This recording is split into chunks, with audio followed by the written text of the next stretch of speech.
சற்று முன் எடப்பாடியின் தம்பி திடீர் மரணம். அதிர்ச்சியில் அதிமுகவினர். வீட்டில் குவிந்த ஆயிரக்கணக்கான அதிமுக தொண்டர்கள்.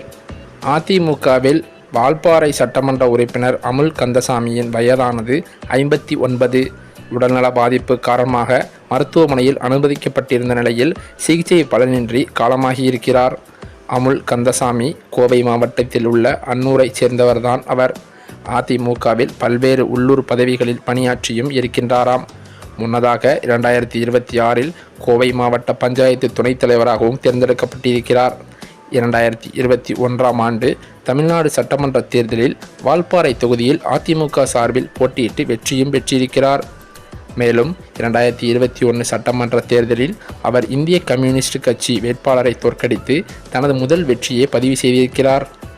இந்த நிலையிலோ கடந்த சில தினங்களாகவே உடல்நிலை பாதிக்கப்பட்டிருந்தவர் கோவையில் உள்ள மருத்துவமனையில் சிகிச்சைக்காக கடந்த 2 மாதமாக மருத்துவமனையில் அனுமதிக்கப்பட்டிருந்திருக்கிறார். நேற்றைய தினம் அவர் சீரியஸாக இருந்த நிலையில் இன்று ஐசியூவில் சிகிச்சை பெற்று வந்தவர் இன்று பிற்பகல் சிகிச்சை பலனின்றி உயிரிழந்தாராம். இவரது மறைவு அதிமுகவினரை பேரதிர்ச்சியில் ஆழ்த்தியிருக்கிறது.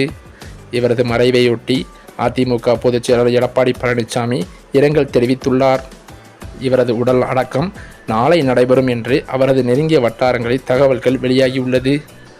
இந்த நிலையிலோ அதிமுக பொதுச் செயலாளர் எடப்பாடி பழனிசாமி வெளியிட்டுள்ள அறிக்கையில் அதிமுக எம்ஜிஆர் இளைஞரணி துணைச் செயலாளரும் கோவை புறநகர் தெற்கு மாவட்டம் வால்பாறை தொகுதி சட்டமன்ற உறுப்பினருமான தி.க. அமுல்சாமி அவர்கள் உடல்நலக் குறைவால் தனியார் மருத்துவமனையில் அனுமதிக்கப்பட்டு சிகிச்சை பெற்று வந்த நிலையில் சிகிச்சை பலனின்றி மரணமடைந்து விட்டார் என்ற செய்தி கேட்டு மிகுந்த வருத்தமுற்றேன்.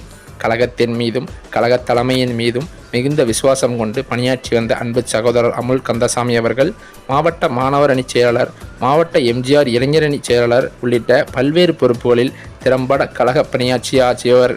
அதேபோல கோவை மாவட்ட ஊராட்சி குழு துணைத் தலைவராகவும் தற்போது வால்பாறை தொகுதி சட்டமன்ற உறுப்பினராகவும் நல்ல முறையில் மக்கள் பணியாற்றி வந்தவர்.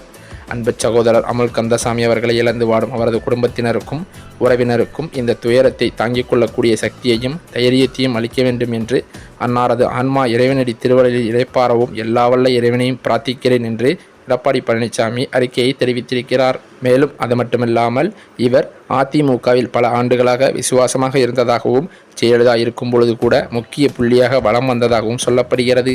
அந்த வகையில் தற்போதும் கூட எடப்பாடியிடம் நெருங்கிய வகையில் பழக்கம் வைத்திருந்ததாகவும் அவருக்கு தம்பியாக சொல்லும் வகையில் அதிமுக வட்டாரங்களில் பேசப்பட்டதாகவும் தகவல்கள் வெளியாகியுள்ளது. இதனால் அதிமுகவில் பலரும் இவருக்கு ஆழ்ந்த இரங்கலையும் வருத்தத்தையும் தெரிவித்து வருவதாக தகவல்கள் வெளியாகி வருகின்றன.